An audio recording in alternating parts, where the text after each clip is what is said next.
All right. Hi, my name is Rebecca Mayer, and I am the Teen and Tween Librarian here at Westland Public Library.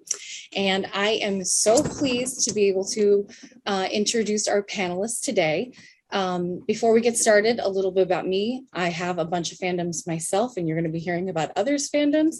Mine are Lord of the Rings, the show Community, the author C.S. Lewis, and the video games Final Fantasy and Dragon Age. And I'll fight anybody for them. I'm just kidding. I am really pleased to present your panel for the afternoon, but before we start, I have a little bit of housekeeping. We only have an hour, so I want to make sure our panelists get everything they can to say. If you have any questions, please feel free to type those in the chat. You can also comment in the chat as well, but if you have a question, please type the word question and it'll be easier to find. Otherwise, we'll go ahead and get started. Oh, last thing also for your questions and chatting, please keep it respectful. Dissent is always great, but disrespect is never okay. Now I'm happy to introduce you to these shining faces here. First, we have Erin Zenka. I realized I didn't learn how to say your last name. Zenka? Yeah, you got it. They use they, them pronouns. Erin is the Living Room's Youth Programs Manager, providing LGBTQ plus youth focused programming and spaces across Clackamas County. Erin, I love this, by the way, Erin. Erin has spent too much time reading fan fiction and not enough time creating fan art for fandoms like Doctor Who, Psych, and the Rocky Horror Picture Show. And I love that you guys felt seen right there. Youth, and this is also my favorite, youth have described Erin as obviously a Hufflepuff, which is they take as a compliment, as you should. Erin is our moderator for today's discussion, and we are so grateful for their help and expertise. Next, we have Dan Julian, who uses he, him pronouns, who's the English and philosophy teacher at Westland High School.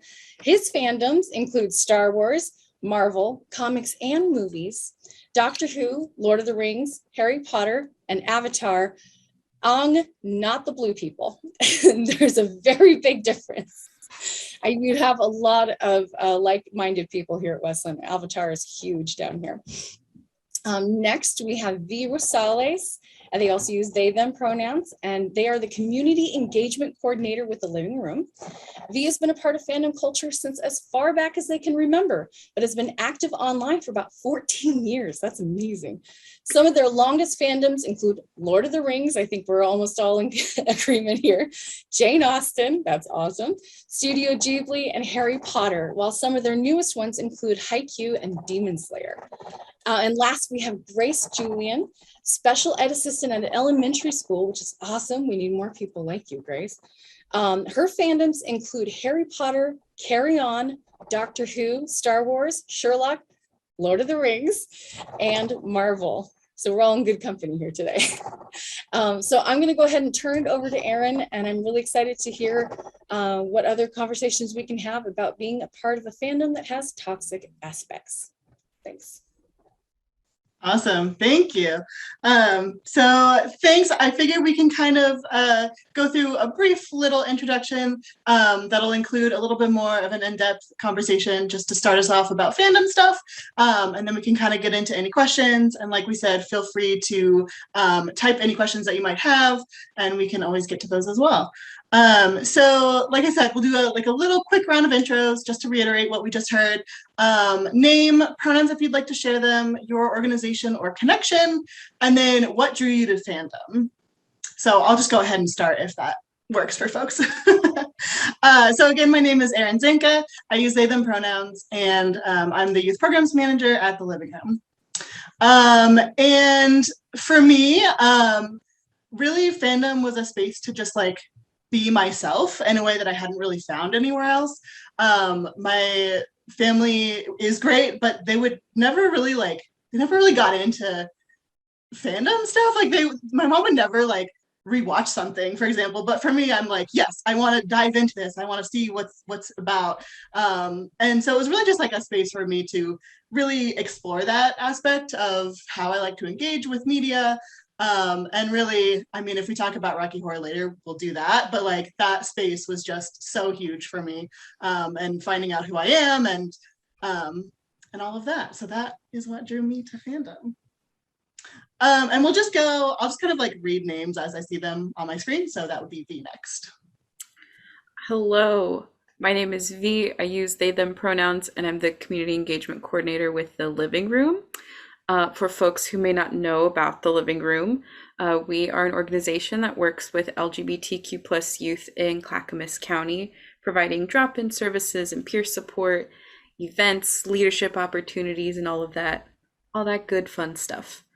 And then what drew me to fandom? It's actually kind of the opposite, Erin. My mom is a super nerd, and she's the one that like had me watch all of these movies. Her rule was like give it 15 minutes and like if you're not into it then we'll stop, and I was always by 15 minutes I was in and ready. And we rewatch Lord of the Rings and all of our Jane Austen movies every single year. It's like a tradition in our household. And then with that, I just kind of like found online community and was like, oh, there are other people that like to rewatch these things and analyze them and talk about them. And it was really special to like find other people with the same interests. So yeah. Thank you. Dan and Grace, I don't know if you have anybody would like to go first. Okay, I'll go first. Hi, my name is Dan. He, him pronouns. I work at Westland High School. I am currently an English teacher, and I also teach our philosophy class. In the past, in the before times, I was also one of the advisors for Westland United, and we would put on Unity Day, which was pretty, thank you for stopping me, which was an opportunity for students to teach a full day. Essentially, we shut the school down and had a full day of students teaching about what was really a passion of theirs or an interest of theirs. And through that, I got to know a lot more fandoms because a lot of the students chose to focus on those things. My intro into fandom is actually ties back to my very first memory. My earliest memory is seeing the original Star Wars at a drive-in when I was 4. So literally the first thing I could remember is, the John Williams score and the starship going past, and seeming like it was taking forever to a 4-year-old. And it just kind of blew my mind and opened my mind all at the same time. So, and I've just sort of been chasing that dragon ever since. So this is Hello, Grace. I'm Grace. I'm fine with any pronouns. I am a SPED assistant, and I also am involved in a lot of inclusion and equity things at the school that I work at the school that I used to go to, in the general Portland metro area. And I have this person as a parent, so I have always similar, I think, V, to your mom.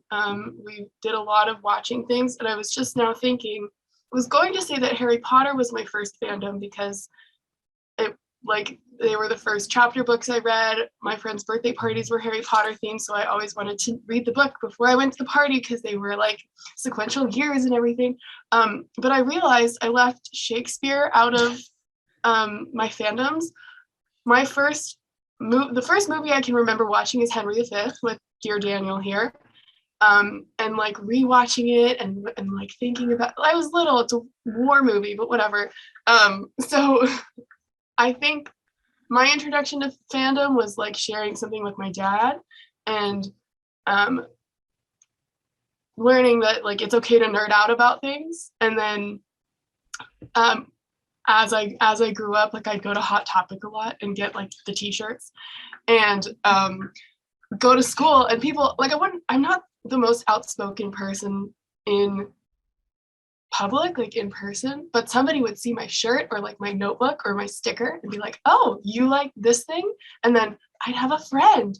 And now that I work at an elementary school where the 5th graders also go to Hot Topic and we like have the same thing, it's pretty fun. And I get to like nurture the young fans into the world.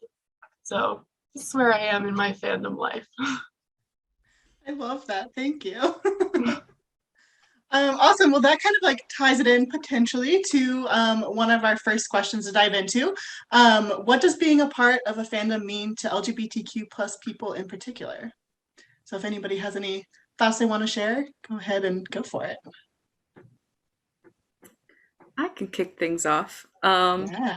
I think that it ties into the idea that we all talk about, which is chosen family. You're like finding this community of people that have the same interest as you or same identity as you. And it becomes a lot easier to talk to one another. I think on the like LGBTQ plus side, it's like, oh, there are other people like me that like know what I'm going through and have the same life experience, and we can kind of commiserate and talk about that, but also like celebrate each other. It's kind of the same thing with fandom, where it's like you're meeting people that are like, oh, other people don't know this thing, and I can finally like talk at length with someone about these things and like have this special interest with someone. And then being able to talk about like fan theories and shipping and like all of that good stuff that like comes with fandom. So yeah, I think it all ties into the same thing as like chosen family, but it's like also nerding out with that chosen family. Yeah. I also really love the idea of being able to make tangible sometimes either the, you know, the not so explicit queerness of certain characters, or being able to like with a group of people really explore what it means to be queer in these spaces and in, you know, in those fandoms and worlds and things like that. Like it's such a great space to be able to craft what matters to you in a way that sometimes the authors or creators haven't, or might be hinting to but haven't fully explored. I really love that about fandom. I feel like it's a great space for that. Yeah, and I also think in terms of like fan fiction and stuff that people create based on what they love, or what they wish was better, it provides a lot more visibility.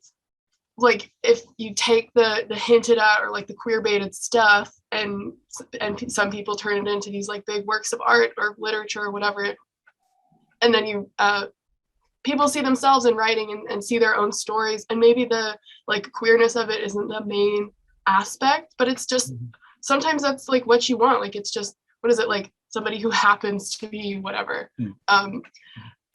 That's nice. And then also I was reading a book recently, and the dedication or what, like the epigraph, the thing at the beginning, it was just like this short, it was basically like a fan fiction of their own work. Like it was just this little like missing scene that they published. And it said, it was like, to all the fan fiction that was my sex ed, like they never received any sex ed that worked for them.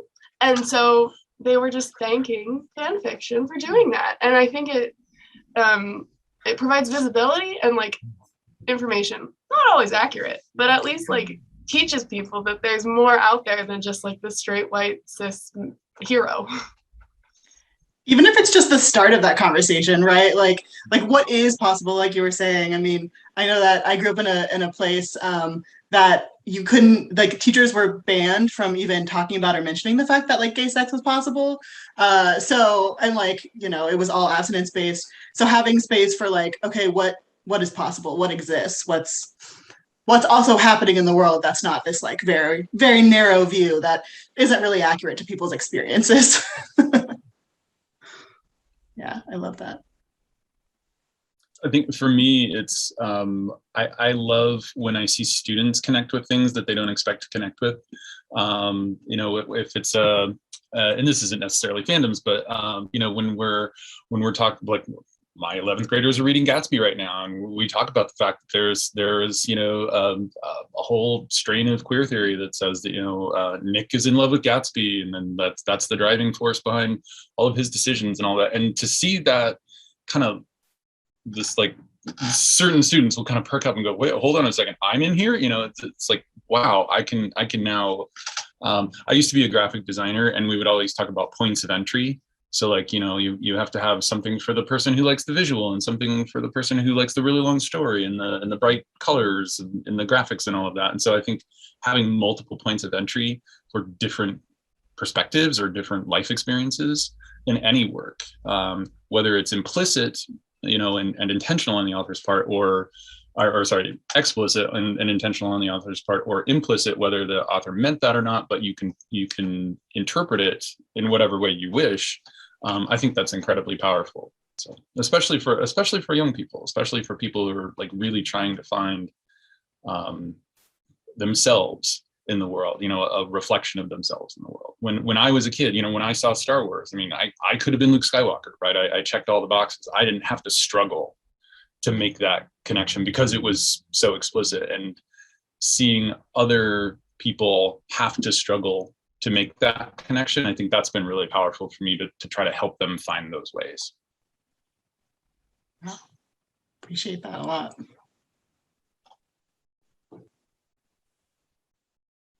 Any other thoughts on that one? We can always move on if not. Cool. Well, we can always also come back to it because I feel like there's a lot to be said for all of these questions. So our next question, what damage can be done to fans in a toxic fandom?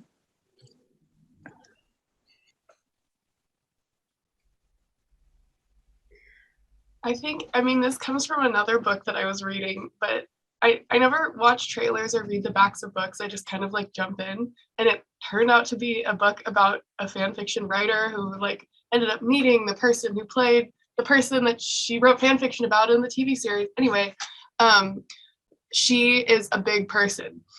She calls herself fat, and she writes the like fan fiction that she writes portrays the character as a fat person, and like her like inner monologue talks a lot about how some people really embrace that, but some people are like fundamentalists to the original media or whatever, and are not willing to accept anybody who looks or acts differently than the original like character, like how the author intended them to be, and how that can like erase experiences and make you feel excluded from something you love.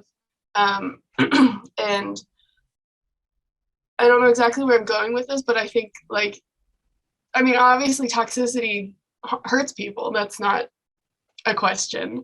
And especially if it's something that you love so much, it's like a flower that's like blooming and growing, and then somebody just stomps on it. Like you're already giving out love, and then when people just not just ignoring somebody's love, but actively saying like, no, I don't want your love because it's wrong, that can be really harmful and like turn people off of loving anything for a long time.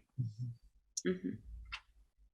That makes me think of an exchange or an interaction I had with a student a number of years ago. And this is at the height of the Doctor Who popularity, the most recent run. I think it was like around the 50th anniversary, and it was Matt Smith was playing the Doctor at the time. I'm not exactly sure what year, but it was like, as I like to think of it, thinking back to myself as like a 12-year-old watching Tom Baker episodes on my local PBS station, I was like, wow, normal people are into this now. Cool people are into this now. The world is turned upside down. I don't even know what to do.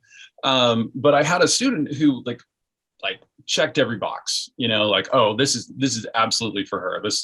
And we would talk about other stuff, and I every once in a while Doctor Who would come up, and she would kind of poo-poo the idea or whatever, and I said, well, I'm really surprised. Why aren't you into this? She's like, oh, I really like it. It's just the other people who like it. I don't want to be part of that. And that was, I don't think she was talking about me, but like I understood. I mean, they were just starting that conversation. At least sort of a mainstream conversation about, oh, who could follow Matt Smith? Maybe it'll be a female doctor. Maybe it'll be a person of color. Maybe it'll be a non-binary person. And the ugliness that came out of that was it was heartbreaking, because to me, all of these, not just those, you know, Star Wars or Doctor Who, but all of these are,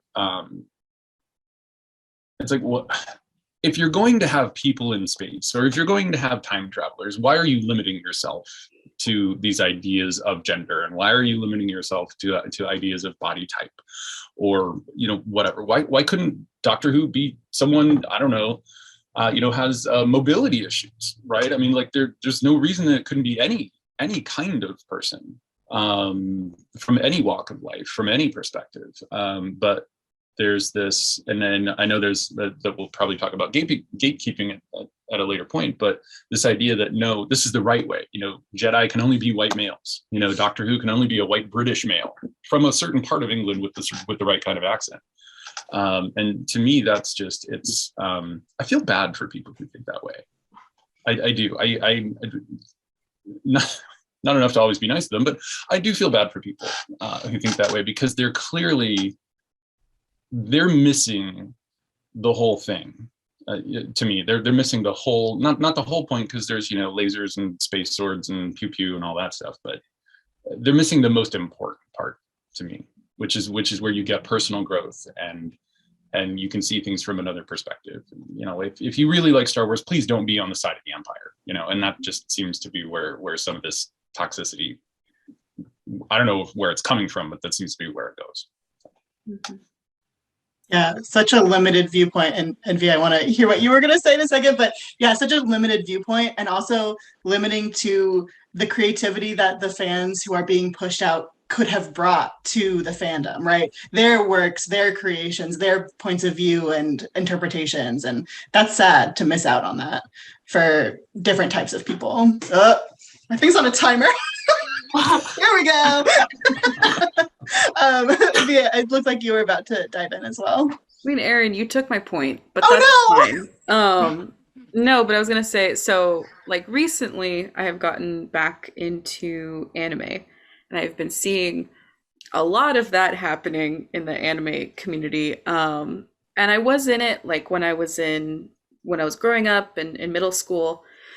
And then I stopped because, you know, social norms make you question all the things that you enjoy. But because of the pandemic, I was like, I don't have to do this anymore. And I just got back into it. But I'm seeing a lot of people like doing this thing where they're like Dan said, gatekeeping. And I know we're going to talk about that, and saying, you know, that this is wrong and that idea is wrong. But it's like keeping people from sharing new, fun, amazing ideas and concepts, and like the way that you interpret this piece of media. And it's really distilling like all the creativity that could come from it. It's also making folks like say, oh, you know, if you're Black, you can't cosplay this character, or you can't make this character a different size than what is canon, and things like that. And it's so disheartening, and also racist and gross, and like makes those people not want to participate, and then makes people that like do uphold like this higher value of like, hey, everyone should be welcomed here, like then makes them not want to be part of the community anymore either, because they're like, well, if this is what I'm seeing all the time, like I also don't want to be involved in this.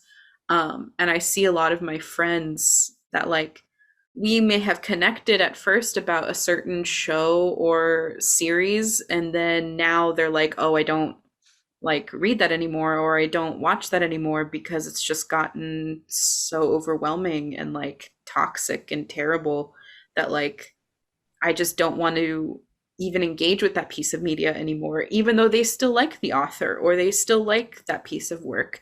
They don't want to like be a part of it anymore because of the fandom and because of what the fandom has turned it into. And like even myself, I don't usually tell people that I like anime till like I've gotten to know them a little bit, and then I'm like, yeah, I like it, but like not like I'm not weird about it.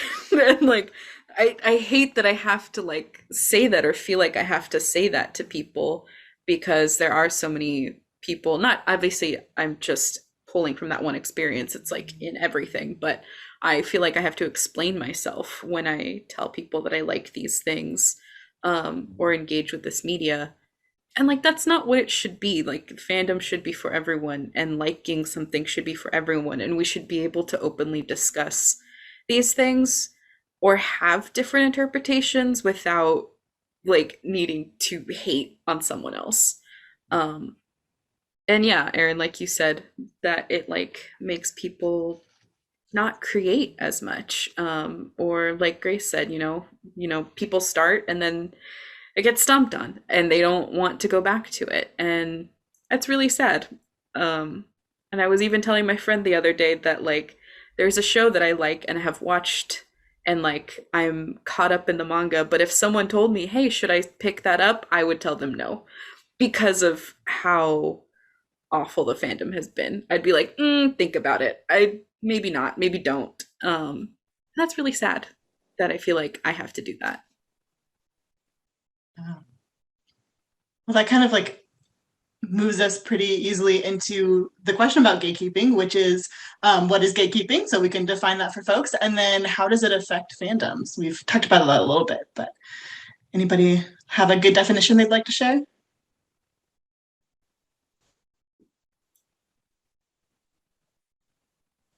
I mean, I think the definition is, we've all kind of like danced around the definition of it, which is like someone saying that you have to enjoy or consume a certain piece of media a very specific way. And any other way is wrong. Or, which is also awful and gross, saying that like, oh, you can't like this because you are this thing. So like you can't like this piece of media because you are a woman, or you can't like this because you are not, I don't know, white or something like that. It's often cis white men that are gatekeeping, but not always, because there's bad people everywhere all the time. But yeah, it's saying that like you can't like this or you can't watch this unless you meet these certain standards. Sort of a thing. I don't know if anyone else has a different interpretation or definition for that, but it's what I think it is. That sounds good. I think of it as like fundamentalism, which is basically what you said, like believing that there's only one way to do one thing and only one type of person who can do the thing. I agree. Yeah. The only thing I would add is I feel like, and I don't know that this falls under gatekeeping because it's kind of going from fan to creator, but it's almost like, and I'm thinking specifically like there can't be a black stormtrooper, sort of reaction. Like they're not pushing it back against other fans. They're pushing against, and I'm not going to call J.J. Abrams, like this progressive, big thinker who's please understand that's not what I'm saying, but like, okay, whatever, you bold choice or whatever, he cast a female as the lead and a black person as the sort of secondary lead or one of the secondary leads. And I mean, we can talk about how they were treated within the story, certainly, but and then poor oh gosh, now I've forgotten her real name, but Rose, the Asian American actress who totally speaking on her real name, Kelly Marie Tran, how horribly she was treated, and this is going from the supposed consumers to the producers. And there's this sort of a dictatorial element, but not that's even going the the producers. other way. It's going to the people who were listening to the producers, to the That's actors true. who were doing the job that they were hired to do. This happened to Leslie Jones, right? In Ghostbusters. In the Ghostbusters, the new Ghostbusters. Yeah. I saw it and I liked it. But I guess a lot of people did not like it, and a lot of straight white cis men didn't like it, and almost all of the attacks were targeted at Leslie Jones, which is like a whole other like misogynoir conversation. But like this hatred and this violence is targeted at the people who are like not. Leslie Jones didn't write the story. She didn't hire herself. Like I'll say I didn't really like the new Ghostbusters movie, and I would say that the straight white man who wrote and directed it was the reason why. I thought that the women were wonderful. I thought that they were, wonderful performances, and they did the best with material. It's now that you bring it up, it's actually funny to me that the one, what's the one thing that everybody says, sort of unequivocally that they enjoyed about the new Ghostbusters? Chris Hemsworth. I wonder why. Yes, he was funny, but he's also the easiest thing to grab onto and say, well, Thor, he's white, he's blonde, he's male, I like him. So, but they obviously haven't read the comics because they know now that Thor is a woman. True. Awesome. Well, any other thoughts on gatekeeping? I feel like we've been talking about that one for a little while. So I'd be happy to move on unless there's other thoughts or things people I have one thought, and I don't want to derail the conversation into a different direction or anything, but I do wonder about at the risk of an oxymoron, almost like positive gatekeeping. Is there a role of in an attempt to keep the toxicity out? Sort of the no, you're not, like what I was saying before, you're not a real fan because you're just you're doing it wrong, which is basically what I'm saying. If you're if you're being sexist or homophobic or transphobic or whatever about a particular genre or a fandom, I don't know. What do you? I think that's the beauty of online, which fandom is online a lot. People are fans in person, but also a lot of fandom happens online. Mm-hmm. I'm thinking of there's a podcast called My Favorite Murder, and the fans of this podcast are called Murderinos, and they have a Facebook page. But then as all these people accumulated on this Facebook page, they realized they had similar, the people who liked the podcast also liked something else. And so they would make these offshoots. Instead of saying, no, you can't talk about this thing on this page, they said, okay, well, we all like this together, so we're going to stay on this page, but also make another page because we like other things. So the Schitt's Creek people who also like My Favorite Murder are called the Shitterinos. There's all sorts of arenos that have come out of this one fandom, and then they've made these little subgroups. So I feel that's kind of that's one side of it where oh, you have this opinion that's not necessarily the same as the big group, but there's a couple people who have it, we can make our own squad. But also the beauty of online stuff is if enough people, and it can go the other way, but if enough people say, hey, you're being racist or sexist or whatever, they can just block you and not let you come into the party, which can also breed really toxic areas that don't let any positivity in. And so I don't know what to say about technology because sometimes it's good and sometimes it's bad.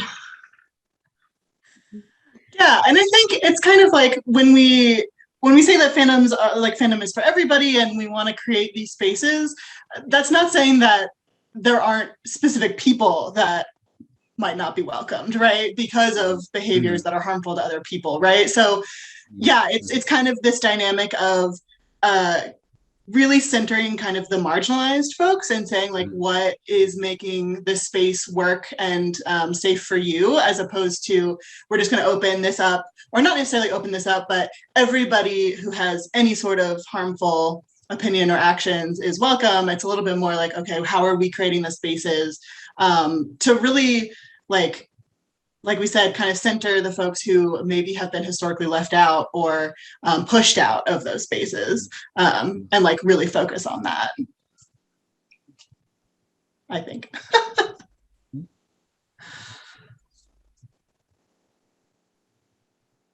To kind of piggyback off of Grace's example, they also ended up deleting the main Murderino Facebook page, Facebook group, because it did get so gross and toxic because so many people started coming in. So they were okay, actually, instead of keeping this and trying to moderate everything, we're just going to delete it.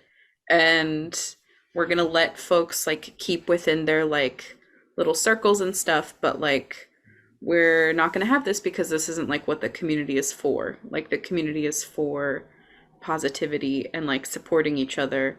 So now that we don't see that happening, we're just, this is doing more harm than good, so we're going to take it away. And I think that that can be an example of positive gatekeeping, also from the creators themselves, because the creators were like, we need to delete this thing because it's causing more harm.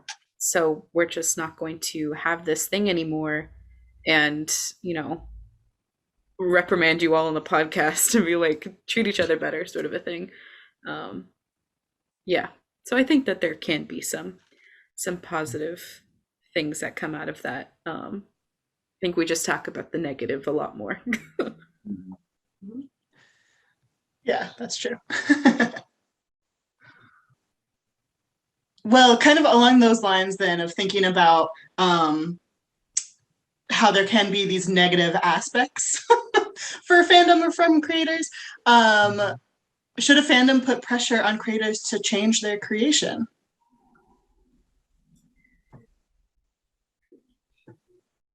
It depends on a lot of things.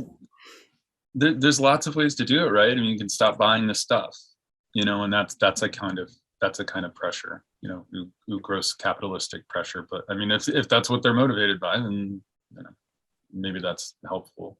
I don't know. And unfortunately, I feel like so much of this, and I'm thinking specifically, it's not the only thing I watch, but like I'm thinking specifically about the last couple of Star Wars movies, that there was such backlash. But unfortunately, it's sort of after the fact. And, if it's a big movie, if it's a big event, right? If it's an ongoing television show, or maybe it's a podcast or a TV show or something, something that's serial that a creator could actually modify based on, or maybe change a trajectory or a presentation of a character or a situation based on feedback. I think that's a different situation than like a $500 million movie that is going to make $3 billion. But once it's done, it's kind of done. I don't know that there's any thought that I'm other than like outright remakes, which usually are many, many years afterwards. I don't think there's been a lot of that I can think of, a creator going back and kind of fixing I will say, something. We just watched the third The Empire Strikes Back, and Wait, which one? Wait, Return of the Jedi. The Return of the Jedi. There you go. Sorry. And Hayden whatever from the bad movies was in the DVD version of the third Star Wars. So it's possible. I think that. Well, but I don't think that was a pressure thing. I think that was the creator deciding. I'm just saying it's possible to like add things on. I am conflicted by this question because like there's a difference between pressuring a creator to change something versus just kind of like boycotting a creator versus like, I don't know, you could do both of those things and then also like push to make your own, or like push to have a different version made by somebody else. So I'm thinking of like in the Harry Potter movies, Lavender Brown was a Black person for like 3 or 4, and then they changed the actor to a white person. So like it's been done in like a negative trajectory. Well, but that change seemed, at least based on the story, that casting change seemed to be specifically because that character then entered into a romantic relationship with another character who happened to be white. Well, yeah, and so, like she got speaking roles and stuff. Yeah. So like obviously directors and producers and authors and TV show people can make changes as things go on. But I also wonder like if the creator is making choices that the like fandom is not on board with, like where's the line of like hoping for better versus just kind of moving on and like hoping for different somewhere else? I don't know. Yeah, I feel like there is like a line here, and I think that there's like opportunity, right? Because I think that everybody learns and grows, and I think that there's like an opportunity to bring creators along on a journey. Like if something that they've created or they're starting to create or they're working on has aspects of something that they don't like fully understand or they haven't like really learned about or something, like I think that there can be these opportunities to have some growth with that creator and to learn and to potentially alter something, especially if it's harmful to a group of people or something along those lines. And that can be really beneficial for like everybody, the creator, the piece of art. Like I think that that it can feel really harsh to say like we want something to be changed, but I think that there's also like an opportunity for learning there, if that makes sense. Mm-hmm. So Yeah, I like- have a layered response to this Yes. question. I think that when it's, and I'm just going to use examples. So when it's something that is like a creator's original material. So if it's like, I will use this horrible example because this has happened multiple times in multiple fandoms, but in the show slash series My Hero Academia, there are a lot of fans that want certain characters to like end up together and things like that. And they've actually threatened the creator to get these characters together, which is awful and horrible and has happened again more than once, which I hate that it has in other fandoms. And I think that that's obviously a horrible way to go about it. Don't threaten the author for their original piece of work. And also that is what fandom is literally for. That's what fan fiction is for, is to be like, I see these characters are together. I would like to see them together. I'm going to go read someone else's interpretation of it because that is not the central reason why I am watching or reading this other piece of material. And so when it's things like that, I'm like, don't pressure the author, just like enjoy it for what it is. And if you want to read something else, there's fan fiction or there's like millions of other pieces of literature or shows that you can watch or consume. However, when it's things like Marvel or DC, where the original source material is queer and they are just not using it, I think that that is a good way to be like, as a fan, be like, hey, these characters are actually canonically queer. Why aren't you putting that on the screen? Why aren't we seeing that in the movies or in TV shows? That is when like fan pressure, I think, is good. When you're like, you need to have more representation in what you are showing us, and you are just flat out refusing to give us that when there is hundreds and thousands of source material that you could get that off of.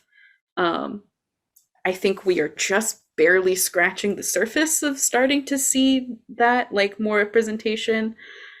Not to spoil anything, but Venom 2 was really good. But like just things like that where it's like we're just barely starting to see it, but I think that there should be more pressure to companies that just aren't like going to the original material and being like, look, there's so much representation here and you're just choosing to not use it.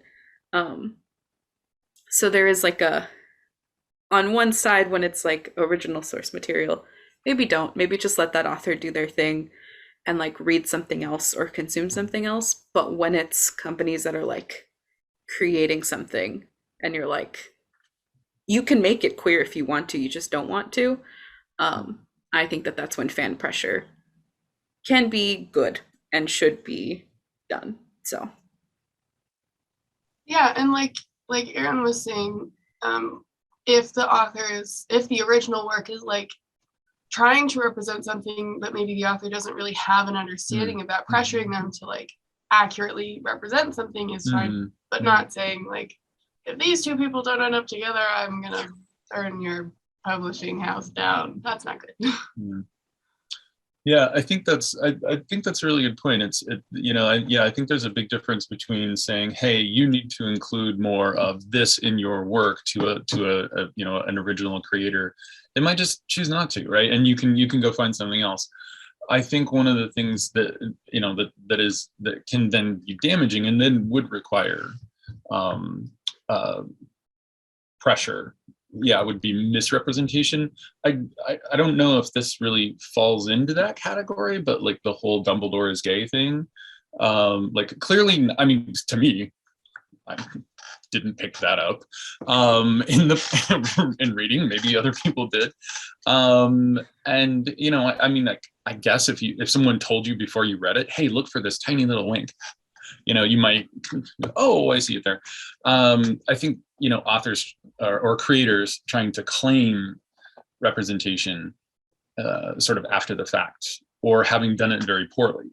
Or like queer problematic. baiting and race baiting Yeah. in like movie trailers or Mhm. TV show trailers, Mhm. or like, Mhm. and I haven't watched the Loki series because my cousin told me their interpretation of the like representation of gender fluidity, but like it sounds like that wasn't very wonderful either. So like I just the queer baiting is not fun, and that should be pushed back against. Yeah, it's frustrating. I didn't read Dumbledore as being gay at all, and I've read it since, and I'm still like, no, you didn't do anything to put this in here. But she said he was. Surprise! Like, no, Yeah. please. Yeah, I have a lot of Harry Potter feelings, so it's just one of them. I guess, I mean, the question to me comes down to, and obviously the question or the answer would be, well, find something else if you can. But is it better to have no representation, but let's say a semi-plausible interpretation opportunity there, like, oh, of course Dumbledore is gay. Look, you just have to look harder for it. Or I mean, I guess would it be? I think it would be worse, in my opinion. I don't know, but to have a really just inappropriate version, like present a representation of a gay Dumbledore in the book, like just a really poorly written, badly represented version of that. Like I'm guessing it would be better for fans and sort of everyone alike to just have. Well, I think that's the question. Should we pressure people to change? It's easier to pressure people to well, I don't know, I've done either of them, but I think it would be easier to pressure somebody to change something than to just add something from nothing. So saying, hey, this is a really stereotypical or like harmful representation you have, but here are some like resources to help you do it better. Whereas like that might be easier than saying, add a new character or change this thing that you have in, like change the plot that you have in your mind to fit this more inclusive viewpoint. Neither is that easy, but yeah, especially because with this kind of specific example of Harry Potter and J.K. Rowling and Dumbledore and all of that, she had opportunities later, right? Like she continued the story in a lot of different ways. She had opportunities to make that more clear. It was also, later in the the timeline and everything. So I don't know. There were opportunities there, but there's also this kind of like question of, I don't know, representation, and we deserve good representation. But I think that there's a little bit of like we also need lots of representation, right? Because like we have to pick apart what we have because we have crumbs. But if we had lots of representation, then we would be able to say, this didn't work for me for that reason. I'm going to go to this thing. But when that doesn't exist, when it's so like minuscule, then it's really difficult, I think, to kind of go through the question of, is this good representation? Is it not? And that's all. I don't know. I don't have a point there. Just a thought. No, I like that. It's like, it's better to have, I think it's better to have something bad than have nothing, maybe, because you can try to fix the bad thing in your heart and mind. Yeah.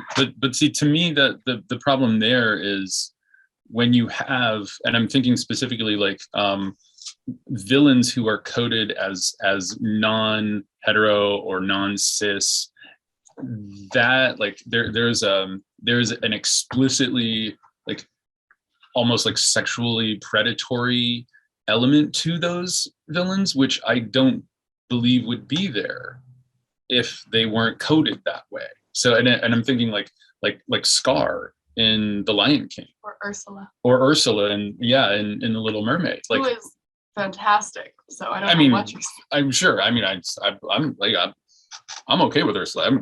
I follow her to the bottom of the sea, whatever.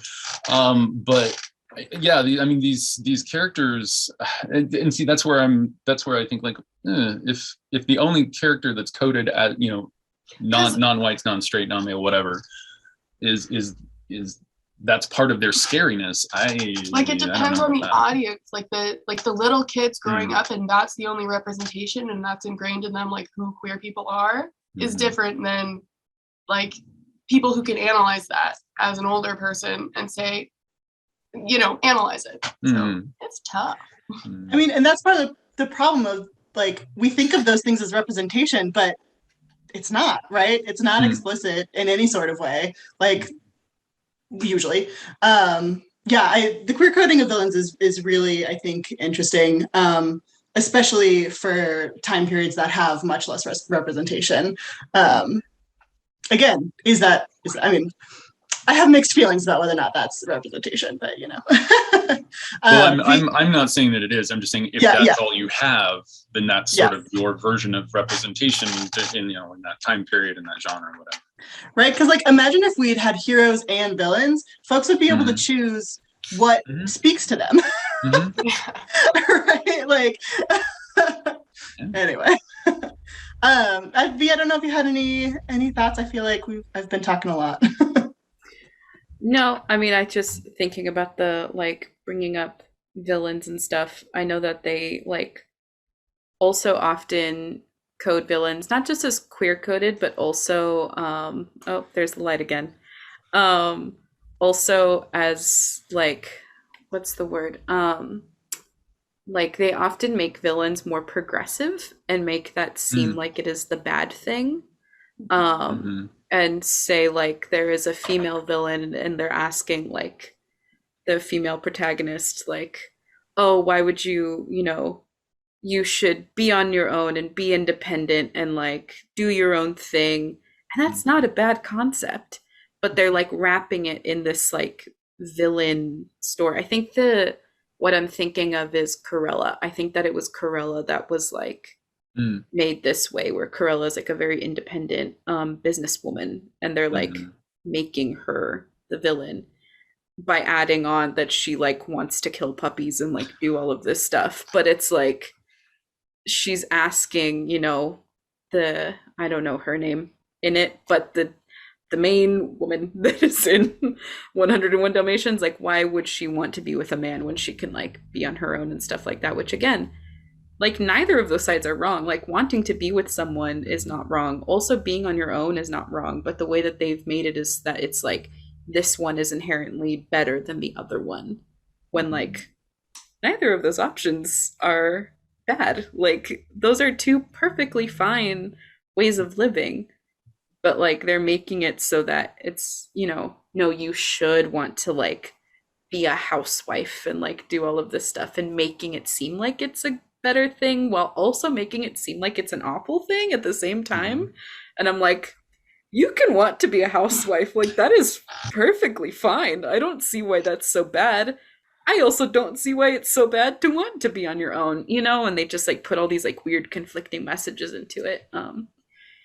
And I'm definitely like pulling this from some YouTube video that I probably watched a million years ago, but like it really stuck with me of like, oh yeah, like not only are they coding villains a lot of the time as queer, but also as progressive, in some senses, and making it seem like that's the worst option.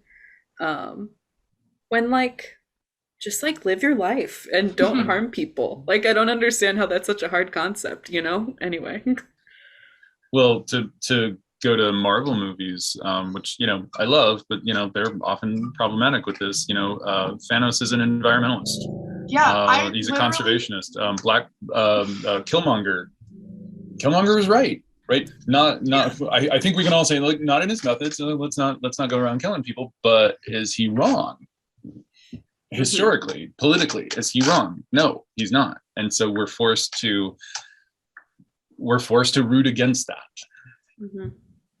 I don't root against it. Well, but I mean, as we're manipulated. We're manipulated to root against it. I mean, it all comes down to binaries, which are all almost asterisk always false, but binary choices are almost always false. So, but anyway, yeah. I agree with Killmonger. Yeah. Oh. Yeah. Well, okay. Well, we're almost at the hour. So, yeah, I don't know if we could wrap it up with any last thoughts. We could also keep going. I don't know if you have any particular thoughts there. Yeah, should we do like last thoughts, wrap ups? I like that idea. I'd love to just like a final hot take on something that you didn't maybe get to talk about. I like it. Could even just be about one of your fandoms. We could end it on a lighter note.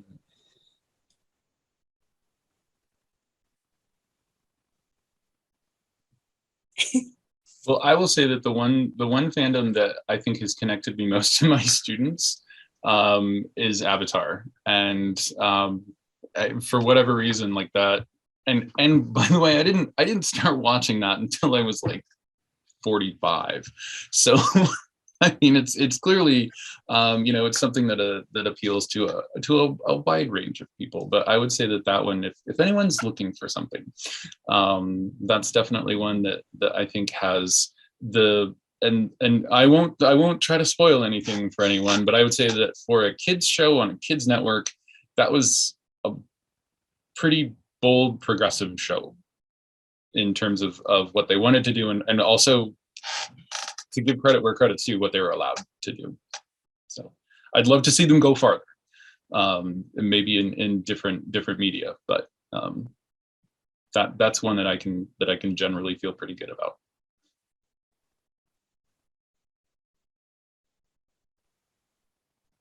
I think my last hot take is that we should very much learn the difference between queer coding and queer baiting, especially when it comes to non-Western media. Because a lot of non-Western media has to have queer coding and subtext. It is not queer baiting. Also, when taking in non-Western shows, you should learn about non-Western cultures and not expect them to change it for a Western audience. So that's my hot take.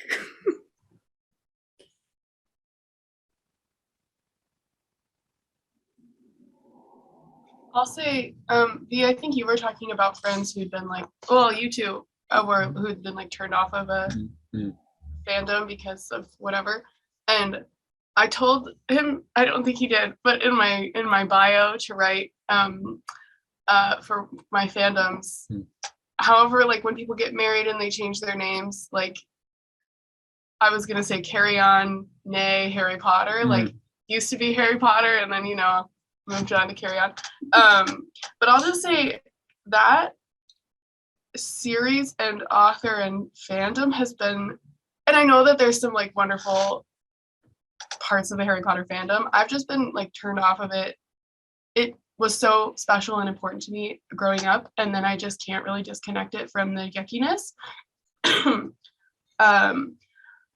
But I've moved on to another fandom that is like, first of all, the story, it's a queer story, and then it's like basically fan fiction, but it was the real book from, fan fiction is real writing. It was a very popular and mainstream-ish book by a very successful author, and fan fiction authors are great too. And it just, I I don't know, it's just a personal experience of like feeling really let down by not necessarily a fandom. I wasn't that connected to it, but like by the work and the author and the whatever.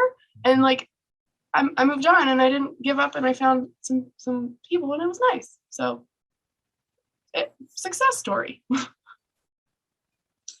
Yeah, I think maybe my kind of last thought, kind of thinking about how we can engage with things when the creators aren't super great or have done things that we don't agree with.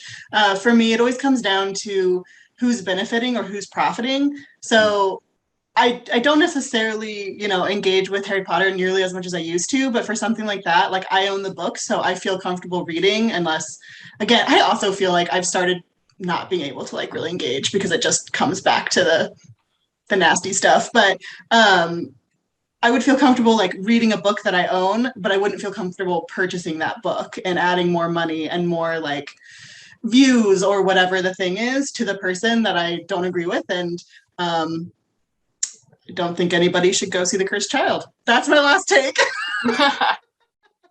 I know some people who read that script and would agree with you anyway. So bad. I don't understand. It reads like really bad fan fiction, and Yeah. I did see it. I did see it because we got lottery tickets for it. The play, right? Yes, and let me tell you, the ending, if you grew up with Harry Potter, really stabs you in the heart. So also just don't see it. I also agree. Well, I do want to thank the four of you for doing this. I know it's a lot to ask very kind people to spend an hour talking about negative things.